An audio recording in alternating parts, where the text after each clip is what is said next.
16절 말씀입니다. 사도행전 10장 신약성경 204페이지입니다. 9절에서 10절, 16절 말씀을 우리 같이 한 목소리로 합독하도록 합니다. 이튿날 그들이 길을 가다가 그 성에 가까이 갔을 그때에 베드로가 기도하려고 지붕에 올라가니 그 시각은 제6시더라. 그가 시장하여 먹고자 하매 사람들이 준비할 때에 황홀한 중에 하늘이 열리며 한 그릇이 내려오는 것을 보니 큰 보자기 같고 네 귀를 메어 땅에 들이웠더라. 그 안에는 땅에 있는 각종 네 발 가진 짐승과 기는 것과 공중에 나는 것들이 있더라. 또 소리가 있으되 베드로야 일어나 잡아먹으라 하거늘 베드로가 이르되 주여 그럴 수 없나이다. 속되고 깨끗하지 아니한 것을 내가 결코 먹지 아니하였나이다 한데 또 두 번째 소리가 있으되 하나님께서 깨끗하게 하신 것을 내가 속되다 하지 말라 하더라. 이런 일이 3번 있은 후 그 그릇이 곧 하늘로 올려져 가니라. 아멘. 나의 견고한 진이 무너질 때라는 제목으로 양윤석 목사님께서 말씀 증거해 주시겠습니다.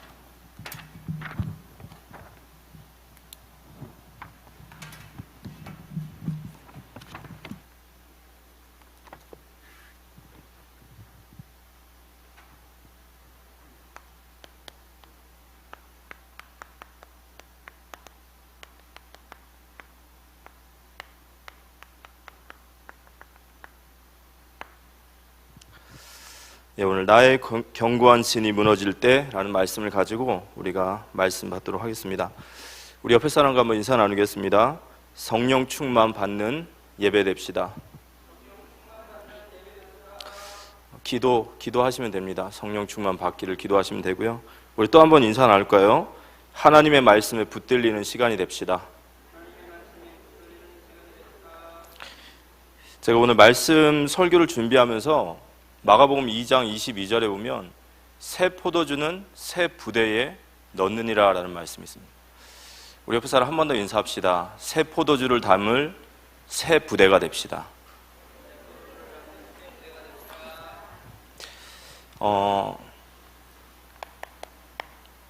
우리가 하나님의 말씀을 받을 때 이 하나님의 말씀을 알아간다라는 것은 참 큰 기쁨입니다. 그래서 실제 신학교에서도 목사님들도요, 하나님 말씀 알아가는 게 기쁨이거든요. 그 기쁨만 취해서 목회 안 하시고 정말 말씀만 듣는 분이 있어요.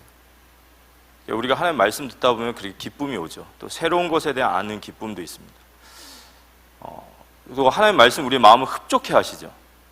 우리에게 뭔가 꽉 충만함도 주시기도 하십니다. 우리에게 참 큰 기쁨이 됩니다. 그렇지만 하나님 말씀은 우리의 어떤 알매의 기쁨, 우리의 마음의 흡족함, 우리 안의 기쁨, 이걸 넘어서 우리는 하나님 말씀을 언약으로 붙잡으셔야 돼요. 이 언약이라는 말은 무슨 말이냐면은 하나님이 약속이시죠.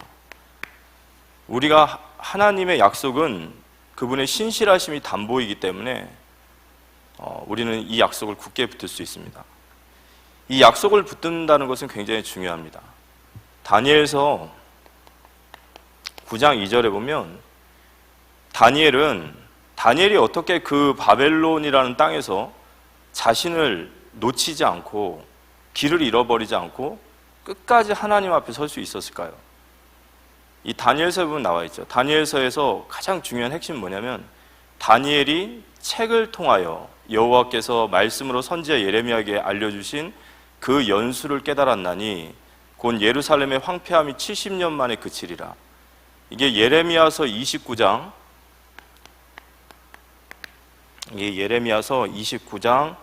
10절의 말씀이에요.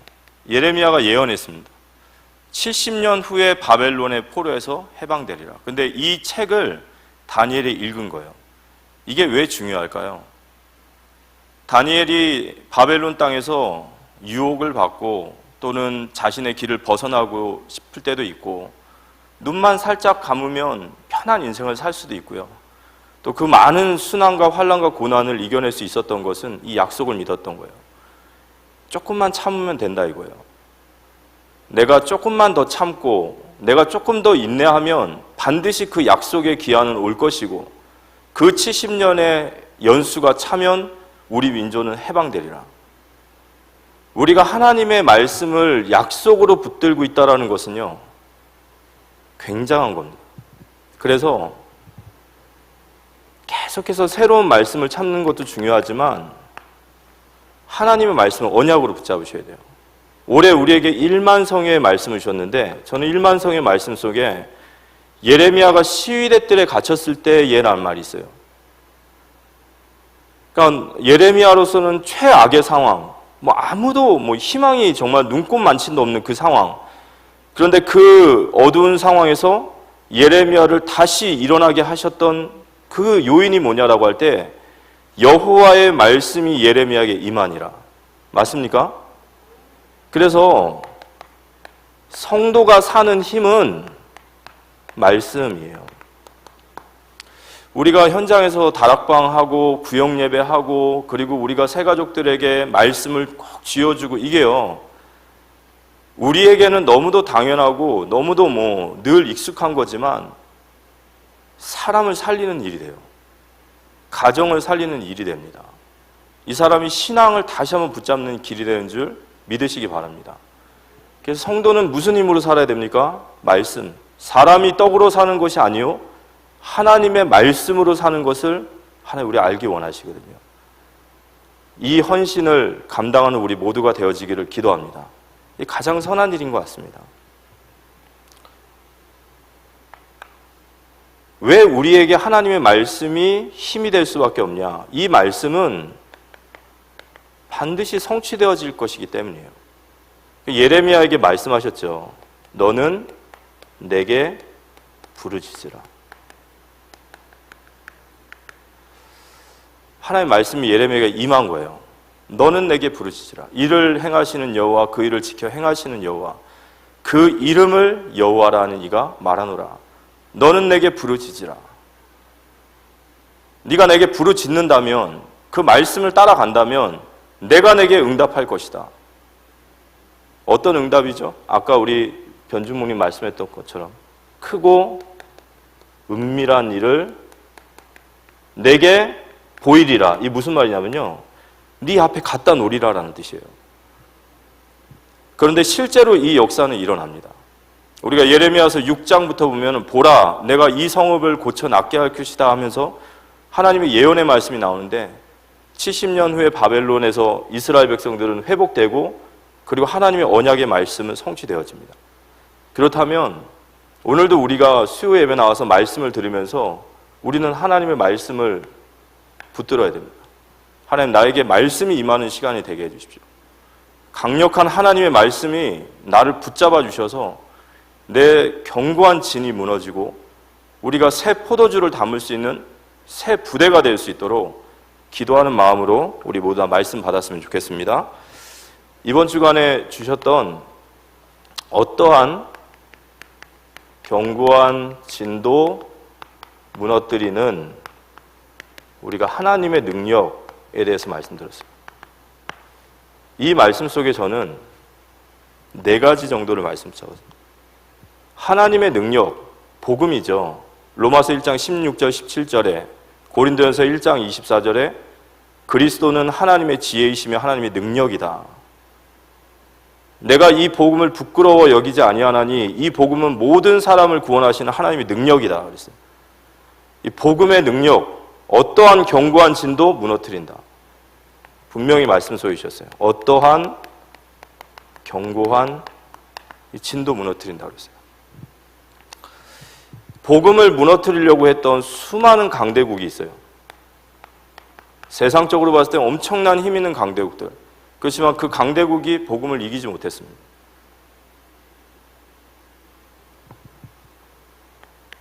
수많은 사상이 있었고 이념이 있었고, 이즘이죠. 주의. 그 어떤 사상도 이념도 주의도 이 복음을 이기지 못했어요. 복음이 정복했습니다. 로마서 16장의 사람들, 히브리서 11장의 사람들, 렘넌트 7명, 이들이 복음을 붙잡을 때 어떤 역사가 일어나는지 우리는 봤어요. 그러니까 복음은 모든 어떠한 견고한 진도 무너뜨리는 하나님의 능력이라는 것을 하나님은 역사와 성경과 믿는 사람들을 통해서 분명히 나타내셨고 11장에 보면 나와 있죠. 너희 앞에 허다한 증인들이 있지 아니하냐. 그래서 너희가 믿음으로 이 언약을 붙잡으라라는 거죠. 어떠한 견고한 진도 무너뜨리는 복음의 능력, 믿음으로 붙잡으시기 바랍니다. 근데 이 어떠한 견고한 진 중에 가장 우리가 먼저 무너져야 될 진이 뭐라고 했죠? 이 나의 견고한 진. 그래서 목사님이 얘기하셨죠. 산중의 적보다 내 안에 있는 나의 견고한 진이 더 무섭다. 견고한 진이 있죠. 이게 은혜 받으면 보여요. 근데 은혜 받지 않으면 잘 안 보입니다. 진짜 내 안에 견고한 진이 안 보여요. 근데 은혜를 받으면 그 앞에 서면 탄식할 수밖에 없어요. 아, 진짜 오호라 나는 공고한 자로다. 이렇게. 이거 어떻게 하면 좋겠냐. 도무지 이거 나를 어떻게 해야 되냐. 은혜 받은 자에게 나타나죠. 그래서 은혜 받은 자는 하나님을 갈망하고 하나님의 말씀을 갈망할 수밖에 없는 거죠. 우리 안에 이런 견고한 진이 있습니다. 우리 안에 상처, 이 상처로 인한 뭔가 잘못된 생각들이 꽉 잡혀 있어요. 뭔가 뒤틀려져 있고, 뭔가 오해되어 있고, 뭔가 똑바로 보지 못하고 기우뚱하게 보고, 생각의 어떤 깊은 뿌리의 상처들이 있죠. 우리의 옛 체질도 있을 수 있어요. 우리의 깊은 체질들, 어떤 불신앙과 불순종의 체질들, 이게 아주 체질적으로 딱 잡혀 있어요. 계속해서 우리를 괴롭히는 거죠. 하나님의 역사를 자꾸 막고, 그럼 우리의 영적 배경도 있습니다. 계속해서 우리가 틈을 내주죠, 마귀에게.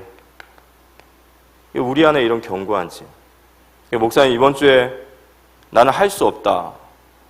뭐 이런 무너진 마음들. 이런 것들이 어떻게 보면 사단에게 깊게 잡혀있는 내 견고한 진입니다.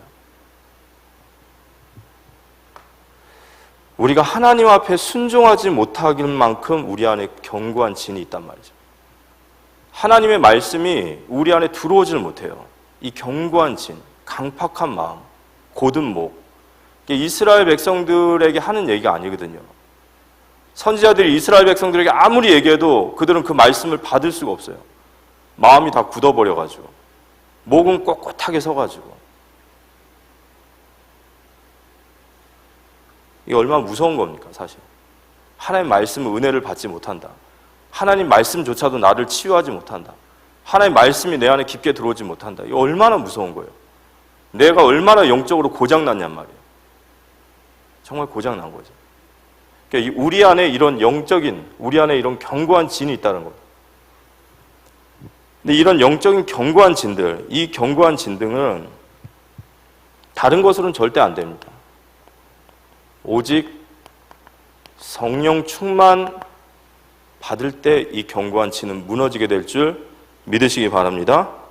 그래서 목사님 이번에 스가랴서 4장 6절에 우리의 힘으로도 우리의 능으로도 안 된다. 오직 여호와의 신으로 되느니라. 여러분, 성령 충만이 뭐죠? 자, 이거를 저는 꼭 얘기를 해줍니다. 우리가 성령 충만 달라고 엄청 기도 많이 하지 않습니까? 그죠? 성령 충만 주십시오. 성령 충만 받으면 권능 받고 땅끝까지 증인 되리라 그랬어요. 그럼 성령 충만이 뭐냐? 에베소서 5장 18절에 보면 한번 띄워주시겠습니까? 에베소서 5장 18절. 술 취하지 말라. 이는 방탕한 것이니 오직 성령의 충만함을 받으라 그랬습니다. 이게 바울이 성령 충만과 술 취함을 같이 비교했어요. 이게 무슨 뜻이냐면요. 우리 술 먹으면 어떻게 되죠? 사람이 술을 먹으면? 술 드셔보셨죠? 저도 왕년에 술 좀 많이 먹었습니다. 지금은 안 먹습니다. 근데 예전에 술 먹었을 때 기억해 보면 이 술을 먹으면 술은 아주 요망한 거예요. 처음엔 내가 술을 먹다가 나중에는 술이 나를 먹는 것 같아요. 그러니까 술을 먹으면 제정신이 아니게 되고 술을 먹으면 컨트롤이 안 돼요. 그래서 술은, 이건 좀 다른 얘기인데요.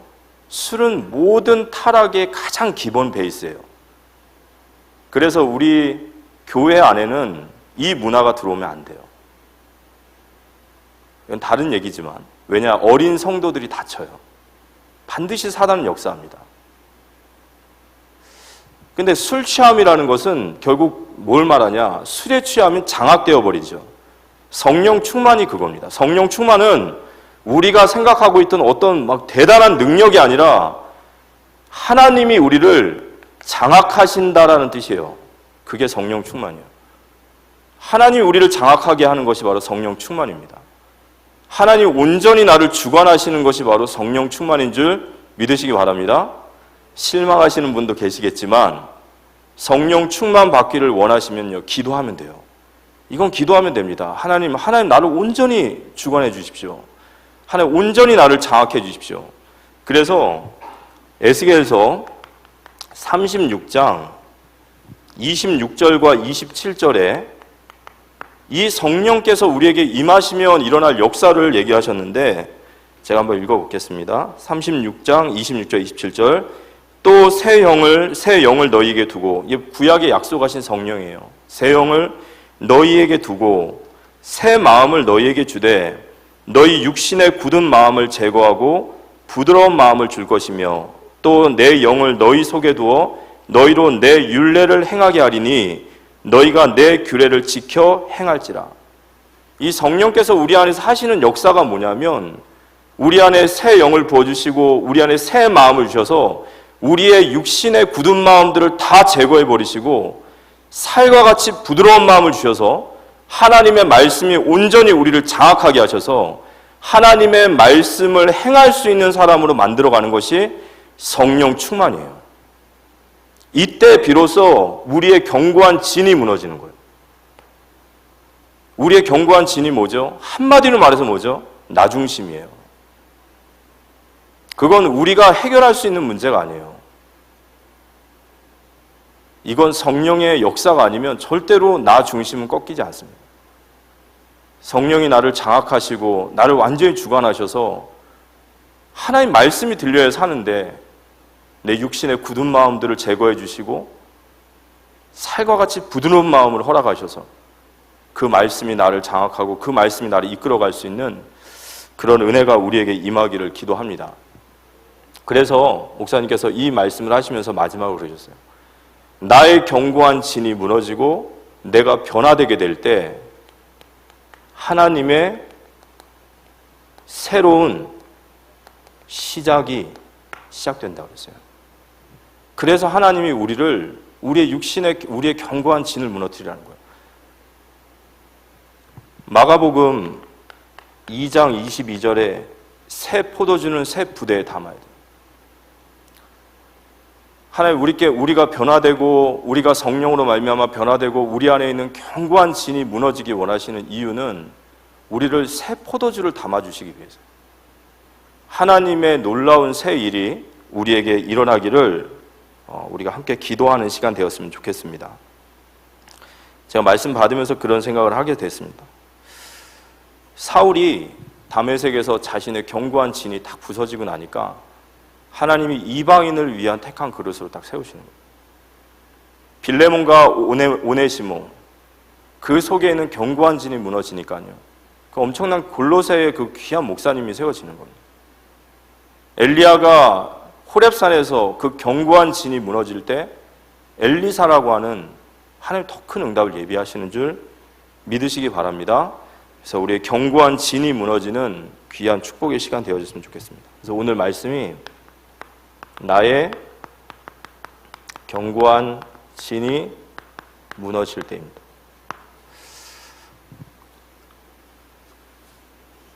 사도행전에서 가장 중요한 세 가지 사건이 있습니다. 첫 번째 사건은 오순절 날 사건입니다. 그리고 두 번째는 바울이 회심한 사건입니다. 그리고 오늘 세 번째가 오늘 고넬료의 사건입니다. 이 가장 중요한 포인트의 가장 중요한 핵심은 하나님 이방 땅을 향한 하나님의 마음이에요.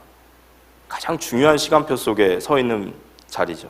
저희들이 이 말씀은 좀 많이 들었으니까. 여기 오늘 고넬료라고 하는 인물이 나오죠. 이 고넬료는 로마의 백부장이에요.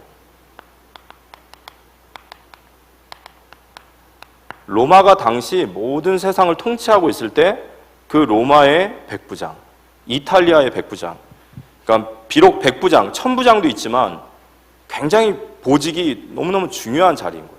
로마시의 백부장으로 있는 자입니다. 사도행전 10장 1절에 보면 가이사라의 고넬료라는 사람이 있으니 이달리아 부대라 하는 군대 백부장이라. 근데 이 사람이 이방인이잖아요.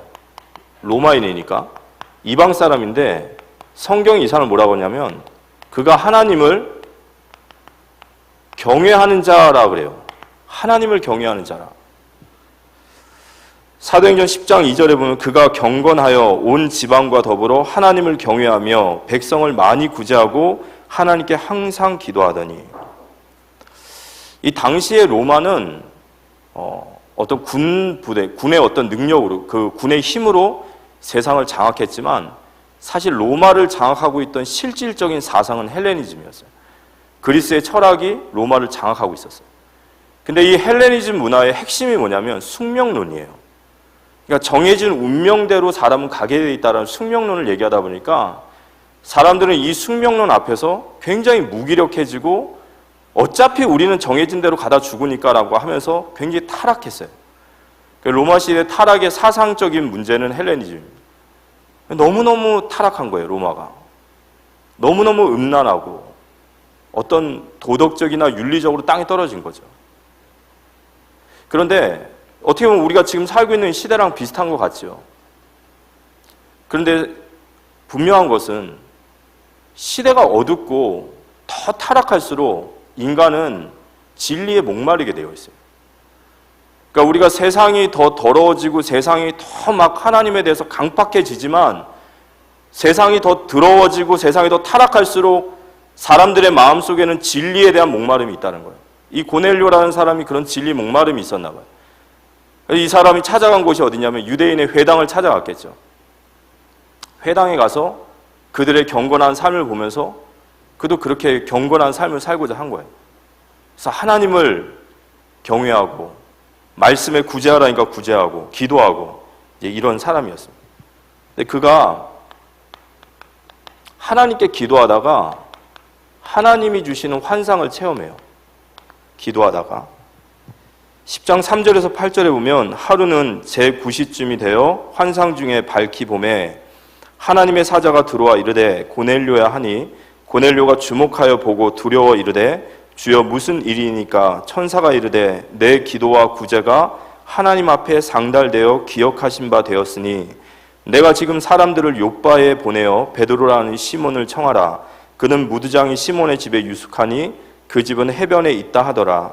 마침 말하던 천사가 떠나매 고넬료가 집안 하인 둘과 부하 가운데 경건한 사람 하나를 불러 이 일을 다 이루고 욥바로 보내니라. 고넬료가 기도하는 중에 하나님이 그의 기도 속에 이런 환상을 보이셨어요. 너 지금 욥바라고 하는 곳에 피장 시몬이라고 하는 집에 베드로가 있는데 그에게 사람을 보내서 그에게 말씀을 들어라. 그래서 그 욥바로 이 고넬료가 자신의 경건한 부하들을 보냅니다. 이 경건한 부하들이 욥바, 베드로가 있는 곳으로 가고 있는데 마침 그때 베드로가 있어요. 베드로가 기도하기 시작하죠. 그 시간에 기도하는 시간이었어요. 베드로가 기도하는 이 시간에 그가 보자기 환상을 봐요. 오늘 우리가 읽었던 구절인데요. 9절과 10절. 이튿날 그들이 길 가다가 그 성에 가까이 갔을 때에 베드로가 기도하려고 지붕에 올라가니 그 시각은 제6시더라. 그가 시장하여 먹고자 하며 사람들이 준비할 때에 황홀 중에, 그가 기도하고 사람들은 식사를 준비하는 중에 하나님의 황홀 중에, 환상 중에 11절. 하늘이 열리며 한 그릇이 내려오는 것을 보니 큰 보자기 같고 내 귀에 매어 땅에 들이웠더라. 그 안에는 땅에 있는 각종 네 발 가진 짐승과 기는 것과 공중에 나는 것들이 있더라. 또 소리가 있으되 베드로야 일어나 잡아먹으라 하거늘 베드로가 이르되 주여 그럴 수 없나이다. 속되고 깨끗하지 아니한 것을 내가 결코 먹지 아니하였다 한데, 이렇게 얘기를 했어요. 베드로가 기도하고 있는데 환상이 보이는 거예요. 하늘에서 보자기 하나가 내려와서 그 보자기가 베드로 눈앞에 딱 펼쳐지는데 그 속에 온갖 짐승들과 기어다니는 벌레들이 있는 거예요. 하나님께서 성령이 음성으로 하셨겠죠. 베드로가 이거 잡아먹으라. 그랬더니 베드로가 하는 말이, 나는 이거 이제까지 먹어본 적이 없고 난 앞으로도 이거 먹지 않을 것입니다. 왜냐? 유대인의 율법에 그런 것들을 먹으면 안 되거든요. 못 먹겠습니다. 나는 이걸 먹은 적도 없고 앞으로도 나 이거 먹을 생각도 없습니다. 이렇게 얘기를 하는 거예요. 근데 15절 또 두 번째 소리가 이르되 하나님이 깨끗하게 하신 것을 내가 속되다 하지 말라 하더라. 이런 일이 3번 있은 후에 그 그릇이 곧 하늘로 올려져 가니라. 그리고 나서 다시 보라기가 2번 내려오고 3번 내려오면서 성령께서 하시는 말씀이, 하나님께서 깨끗하게 하신 것을 네가 속되다 말하지 마라. 하나님이 깨끗하다 말하신 것을 네가 더럽다 말하지 마라. 이 환상을 이제 보게 된 거예요.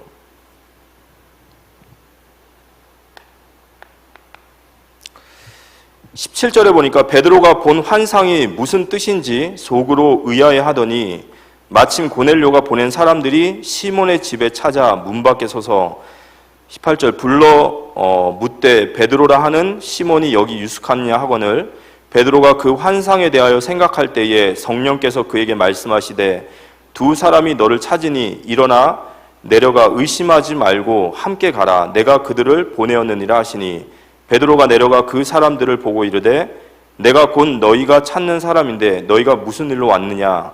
그들이 대답하되 백부장 고넬료는 의인이요 하나님을 경외하는 사람이라.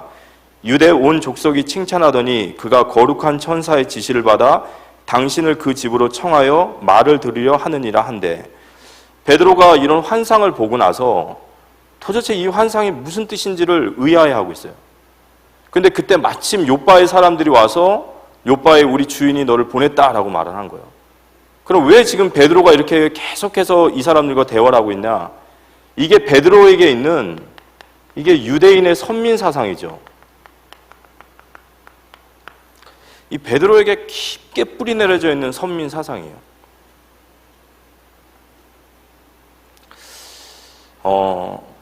제가 이 성경을 읽으면서 베드로는 자신이 이런 깊은 뿌리 내려 있는 선민 사상에 대한 인식이 없어요. 그러니까 정말 깊게 뿌리 내려진 거예요. 네, 성령께서 말씀하시죠. 성령께서 그에게 말씀하시되 19절, 20절에 일어나 내려가 의심하지 말고 함께 가라. 내가 그들을 보내었느니라 하시니. 이 오래된 선민 사상, 여기에 성령께서 네 의심하지 말고 내가 그들을 보냈으니 그들에게 가라, 이렇게 얘기를 한 겁니다.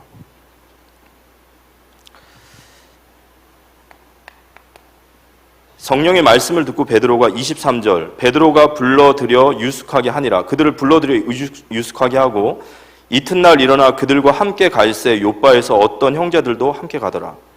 베드로가 그들과 함께 이튿날 가기 시작한 거예요. 무슨 말이죠? 그가 이 선민 사상을 넘어선 거예요. 오래된 선민 사상을 넘어선 겁니다. 깨닫게 된 거겠죠. 성령의 음성과 환상과 상황들을 보면서 그 꼬물꼬물 기어다니던 것들, 그거 나한테 먹으라고 했는데 그 나는 못 먹겠다고 했더니 내가 깨끗하다 말한 것을 네가 더럽다 말하지 말라 하면서 그 3번의 환상을 보여주시고 이 이방인들을 보내신 것을 보니까 내가 이방인들에 대한 선민 사상, 그들을 더럽다라고 말하는 내 그런 깊은 사상을 얘기하신 거구나. 그리고 그들에게 복음을 전하러 가라 하시는 거구나. 이걸 깨달은 거죠. 견고한 진이에요. 베드로에게서. 하나님의 말씀과 성령의 능력으로 깨어진 줄 믿으시기 바랍니다. 우리가 하나님 말씀 들을 때 이런 베드로의 깨달음이 있어야 돼요. 우리 안에 깊은 선민 사상과 같은 견고한 진, 이런 것들이 깨달아져야죠. 그리고 깨닫고 나서 베드로는 그 이방인들을 향해 나아가죠. 베드로가 자신의 견고한 진이 무너진 거예요. 그래서 나의 견고한 진이 무너질 때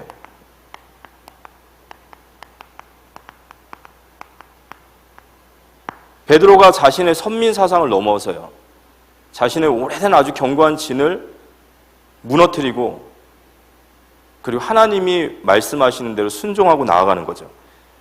그리고 나아갔더니 이 고넬료가 베드로를 딱 기다리고 있는데요. 10장 23절과 24절, 25절 제가 한번 읽어보겠습니다. 이튿날 일어나 그들과 함께 갈새 요바에 온 어떤 형제들도 함께 가니라. 이튿날 가이사라에 들어가니, 이제 베드로가 가이사라로 들어갔어요. 고넬료가 그의 친척과 가까운 친구들을 모아 기다리더니 마침 베드로가 들어올 때에 고넬료가 맞아 발 앞에 엎드려 절하니, 이렇게 나와 있습니다. 베드로가 선민사상에 잡혀서 안 갔다면 이런 모습 볼 수도 없겠죠. 근데 베드로가 자신의 정말 견고한 진과 같은 이 선민사상을 깨닫고 이방인에게 복음을 증거하러 나아갈 때 하나님은 고넬료와 고넬료의 가족들과 그에 관련된 모든 사람들을 다 모아놓으십니다. 그런데 하나님께서 어느 정도로 이걸 완벽하게 작업을 해놓으셨냐면, 그가 베드로 앞에 엎드렸다. 저도 이거 예사로 생각을 했는데, 예전에 제가 말씀 듣다가 이 말씀을 저희 하셨죠, 한번. 지금 고넬료는 로마의 백부장이에요. 그리고 베드로는 우리가 봤을 때 대단한 사도지, 로마에서 봤을 때는 그냥 식민지의 그런 어떤 식민지인일 뿐이에요. 아무것도 아니에요.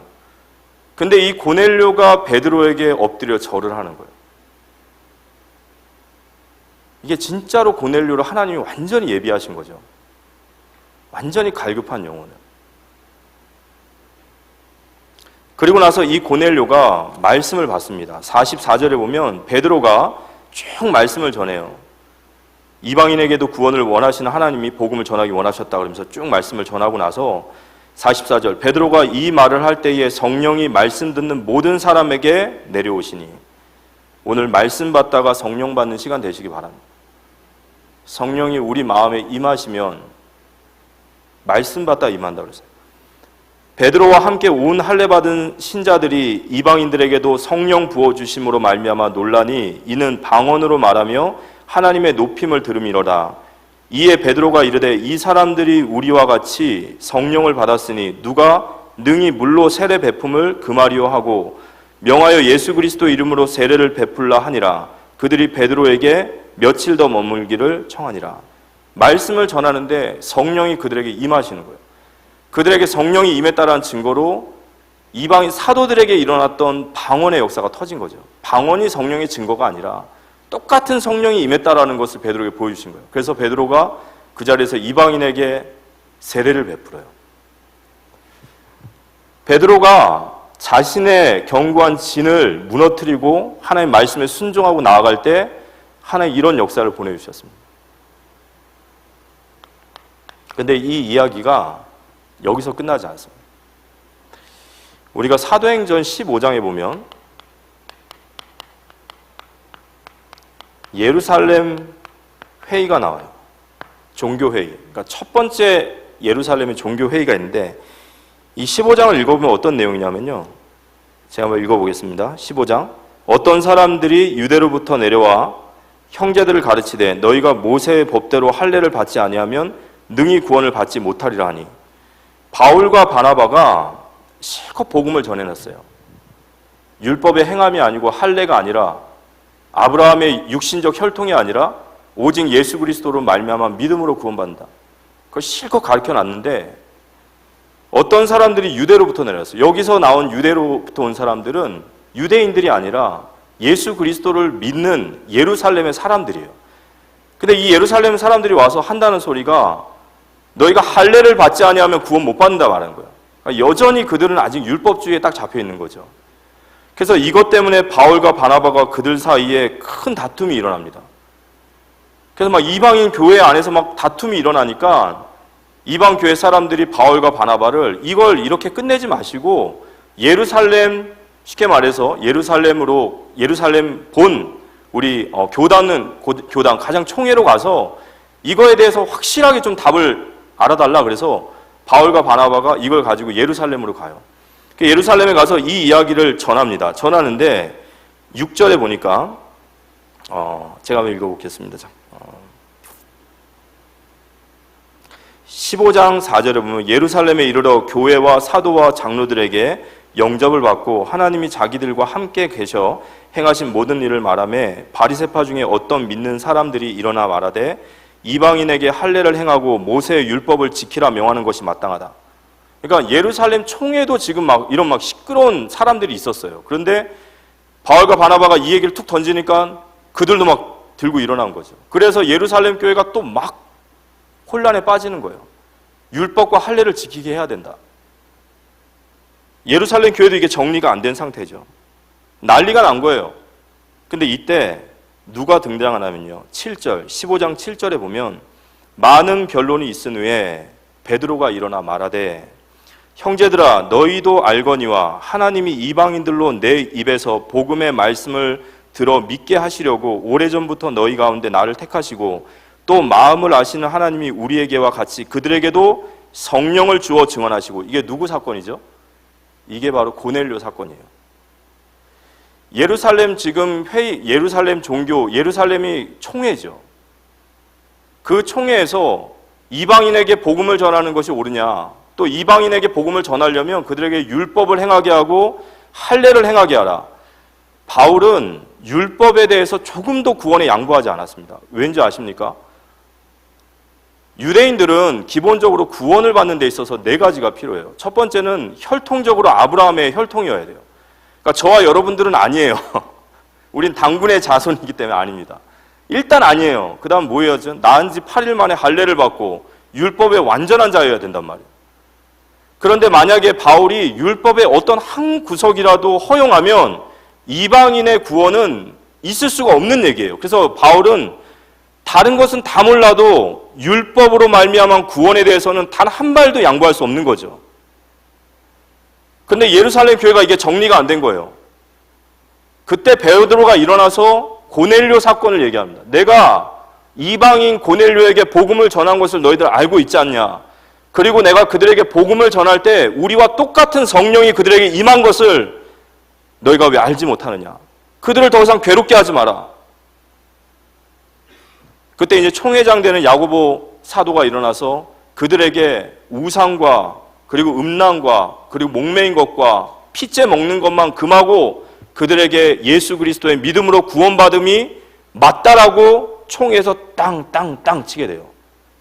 이게 왜 중요하냐면 15장은 어떤 의미가 있냐면요. 2차 선교 여행을 앞두고 있는 바로 그 지점이에요. 이제 바울이 2차 선교 여행을 가야 되는데 예루살렘 교회가 본의 아니게 엄청나게 바울에게 걸림돌이 될 수 있어요. 계속 시비 걸 수 있는 거예요. 그런데 하나님께서 이방인의 선교에 대한 당위성을 신학성으로 딱 정리해버리는 거예요. 누구를 통해서요? 베드로를 통해서. 무슨 사건이요? 고넬료 사건. 그래서 저는 이런 성경을 보면서 뭘 느끼냐면 우리가 다 알 수 없다는 거예요. 지금 우리가 왜 우리의 견고한 진을 부셔야 되는지를 우리는 알지 못해요. 기껏 생각해봐야 우리 체질이 바뀌어야지 이 정도죠. 아니란 말이에요. 하나님은 베드로가 꿈도 꾸지 못했던 일을 두고 지금 이 일을 행하시는 줄 믿으시기 바랍니다. 거기 하나가 더 있어요. 뭐가 있냐? 하나님께서 선교를 위해 2 기둥을 세우셔요. 우리가 잘 알고 있는 첫 번째 기둥이 누구죠? 유럽 선교를 위해 바울을 세우십니다. 그리고 또 하나의 기둥이 누구냐? 아시아 선교를 위한 베드로예요. 이게 2 기둥입니다. 아시아 지역에 이방인을 위한 사도로서 하나님은 베드로를 세우는 거예요. 자, 베드로전서 1장 1절과 2절 제가 한번 읽어보겠습니다. 베드로전서는 뭐냐면 로마에 흩어진 나그네들에게 전하는 거예요. 디아스포라. 또 복음들은 이방인들에게 전하는 글입니다. 예수 그리스도의 사도 베드로가 거기 서신서 쓰는 거예요. 아시아 지역에 본도, 갈라디아, 갑바도니아, 아시아와 비두니아에 흩어진 나그네 곧 하나님 아버지의 미리 아심을 따라 성령이 거룩하게 하심으로 순종함과 예수 그리스도의 핏부림을 얻기 위하여 택하심을 받은 자들에게 편지하노니 은혜와 평강이 너희에게 더욱 많을지어다. 여기 본도, 갈라디아, 갑바도니아, 아시아 모두 다 어디냐? 아시아 지역이에요. 하나님은 베드로를 아시아 지역의 유대주의자들에게, 유대 복음 받은 이방인들에게 그들에게 복음을 전하시기 위해서 그를 이방인의 사도로 준비하시는 중이세요. 그래서 베드로전서 갈라디아서 2장 8절에 보면 베드로에게 역사하사 그를 할례자의 사도로 삼으신 거예요. 할례자의 사도로 삼으셨다. 그런데 베드로가 선민 사상에 잡혀 있단 말이에요. 하나님께서 베드로를 아시아 지역의 이방인을 위한 택한 사도로 준비하셔야 되는데 베드로가 지금 선민 사상에 잡혀 있어요. 이 선민 사상 가지고는 선교 못 하잖아요. 그래서 베드로가 이 고넬료 사건을 통해서 완전히 선민 사상을 박살을 내는 거예요. 이방인을 위한 사도로서 베드로를 준비하고 계시는 줄 믿으시기 바랍니다. 우리가 이 견고한 진이 무너질 때 왜 하나님 우리에게 견고한 진을 무너뜨리실까요? 우리가 알지 못하는 더 크고 비밀한 일이 있는 줄 믿으시기 바랍니다. 하나님 우리에게 최선을 다하시는 분이 아니라고 그랬죠. 하나님 우리에게 최선을 다하시는 분이 아니라 늘 우리에게 최고의 것을 주시는 분이신 줄 믿으시기 바랍니다. 강단의 말씀이 선포가 되어졌으면요, 거긴 우리가, 제가 이제 신학교를 다니고 신앙생활이 점점 깊어질수록 깨달아지는 게 있어요. 하나님은 우리가 이해해야 될 대상이 아니에요. 하나님은 그냥 믿고 따라가야 될 대상인 줄 믿으시기 바랍니다. 그 믿고 따라가는 것이 뭐냐? 말씀이란 말이에요. 우리의 견고한 진이 무너질 때 하나님은 우리를 새 부대로 만드시고 거기에 새 포도주를 부어주실 줄 믿으시기 바랍니다. 우리 입술에서요, 결코, 반드시, 결단코, 절대로 이건 진짜 다 개나 줘버려야 돼요. 이건 우리에게 유익이 전혀 안 돼요. 순종하지 못하는 것은 나에게 해가 됩니다. 하나님이 우리를 더 사랑하시고 하나님이 우리를 더 귀하게 여기시고 인도하시는 줄 믿으시기 바랍니다. 그래서 결국은 이 베드로의 견고한 진을 무너뜨리기 위해서 하나님께서 이 엄청난 일을 하신 거죠. 오늘 결론적으로 말씀 나누면요, 그렇다면 저희들이 이번 주간에 이 말씀 받으면서 그럼 나의 견고한 진은 무엇인가 우리는 봐야겠죠. 정말 나의 견고한 진이 뭐냐? 베드로에게 있어서 선민 사상은 그의 완전한 편견이고 이건 하나님이 역사하실 수 없는 아주 견고한 진이었어요. 근데 하나님의 말씀과 성령이 임할 때 그가 깨달아졌고 그 견고한 진이 무너질 때 하나님 엄청난 역사를 일으키신 거예요. 이 욥의 세 친구들이 욥에게 막 이런저런 얘기 막 하잖아요, 그죠? 네가 이렇게 고난을 받고 어려움 당하는 것은 네가 알든지 모르든지 네가 숨겨졌든지 마음속이든지 네 죄로 말미암은 것이다. 막 정죄를 해요. 근데 욥이 거기다가 얘기를 막 하지만 사실 자기 형편이 그러니까 늘 이렇게 가슴만 치고 있는데, 그때 하나님께서 하셨던 말씀이 38장 욥기서 38장 2절에 보면 무지한 말로 생각을 어둡게 하는 자가 누구냐? 무슨 말이냐면요, 니들이 도대체 뭘 안다고 함부로 하나님의 역사를 판단하고 말하냐고요. 그러면서 욥에게 얘기하시죠. 너는 대장부처럼 허리를 묶고 내가 내게 묻는 것에 대답할지어다. 오늘 하나님의 말씀을 담대하게 받으시기 바랍니다. 어떤 상황 속에서도 사람의 말, 환경 그게 아니라 하나님 말씀을 딱 받아야 되는 거예요. 그래서 나의 견고한 진이 무엇인가? 여러 가지 얘기할 수 있지만 우리에게 있는 진짜 견고한 진은 하나님께 순종하지 못할 만큼 내가 지금 고장난 거예요. 불순종의 아들들 가운데 역사하는 영이라.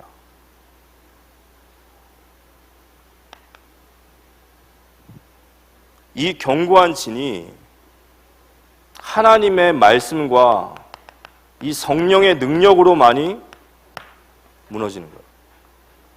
그래서 오늘 베드로가 말씀을 들을 때 깨달았고 그 말씀을 따라 순종하고 나갈 때 그 안에 있는 견고한 진이 무너지게 된 겁니다.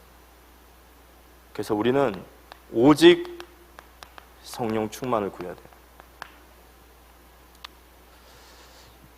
진짜 기도는요, 우리가 진짜 양심적으로 기도한다면 하나님 이거 해주십시오, 저거 해주십시오, 이렇게 해주십시오, 저렇게 해주십시오, 그거 아닙니다. 진짜 우리가 해야 될 기도는 하나님 말씀에 순종할 수 있는 내 마음을 주십시오요. 하나님 순종할 수 있는 마음을 주십시오. 그게 성령 충만이에요. 그게 능력입니다. 그게 능력이 부어지는 길이에요. 하나님이 정말 쓰시고 싶으신데, 하나님이 이방인의 사도로 베드로를 정말 쓰시고 싶으신데 이게 안 깨진단 말이에요. 하나님께서 오늘 고넬료 사건을 일으키셨어요. 하나님 우리에게 말씀을 주시고 우리의 견고한 진이 부서져야 될, 무너져야 될 분명한 이유를 주신 줄 믿으시기 바랍니다. 그래서 우리가 나의 견고한 진이 무너질 때 하나님의 새로운 시작이 되어지는 거예요. 마가복음 2장 22절 말씀처럼 새 포도주는 새 부대에 넣을지니라. 새 포도주를 낡은 부대에 넣으면요, 포도주가 이게 발화하잖아요. 이게 익으면서 낡은 포도주를 다 터져버려요. 그러면 부대도 찢어지고 포도주도 찢어져요. 우리 옛날 가지고 있던 우리의 견고한 진, 우리 옛체질, 거기에 우리의 복음의 능력을 담을 수는 없습니다. 그래서 우리가 복음 안에서 새로워지는, 우리가 해야 될 것은 우리가 순종하고 나아갈 수 있는 모든 것도 오직 성령의 능력입니다. 그 성령 충만함을 구하시면서 하나님 주신 말씀을 믿고 믿음으로 도전하라 이렇게 말씀하셨죠. 고린도후서 10장 4절 6절이 바울이 쓴 글이에요. 그 핍박자 바울을 그 전도자 바울로 바꾸신 하나님을 믿고 우리가 성령 충만을 두고 기도할 때 하나님 마땅히 우리에게 이 은혜를 부어주실 줄 믿으시기 바랍니다. 응답받는 우리 모두가 되어지시기를 예수님의 이름으로 기도합니다. 우리 시간 함께 찬양